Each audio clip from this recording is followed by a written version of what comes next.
Cumprimento o presidente e demais colegas, você que nos assiste através da TV Câmara.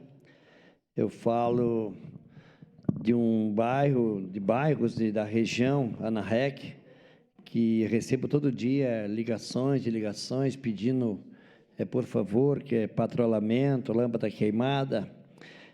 Bairro Balardim, todo dia me liga pedindo patrulhamento, quando é que vai chegar lá a patrola, Prada Cristal, Recanto das Cascatas também tem problema, Recanto dos Pinhais tem problema, Santa Bárbara também tem problema, e pedindo a patrola. A gente sabe que a lei não permite, foi bairro que surgiu de modo irregular e precisa de fazer uma estrutura. A gente sabe que esse bairro precisa de ser estruturado, precisa dar condições de vida a essas pessoas, que o ônibus possa entrar, que chegue lá o esgoto, que chegue lá a luz, que chegue lá a patrola para patrolar a rua. A gente sabe que precisa. Então, junto com a minha assessoria, vamos elaborar uma reunião junto com o prefeito e Ministério Público para ver o que nós pode fazer para essas pessoas, talvez amenizar um pouco.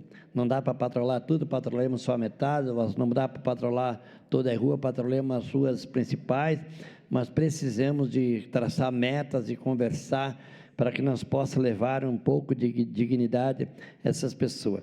A gente sabe que está chovendo, todo dia essa chuvarada, agora no mês de setembro, a natureza está cumprindo a sua natureza, a sua função, e chove todo dia, então tendo dificuldade nesse bairro de sair com seu carro para vir até o trabalho.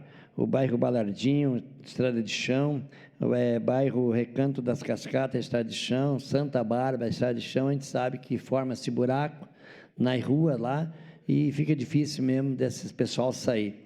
Então, estarei hoje elaborando um documento, pedindo uma reunião aí junto com o prefeito e Ministério Público para que nós possamos, o que nós poderíamos fazer para esses bairros, o que poderia ser liberado, o que a lei permite, até onde é que pode ir o patrulhamento, até onde é que pode ir a eliminação, até onde é que pode ir os esgotos desses bairros, a infraestrutura nós temos que levar para essas pessoas.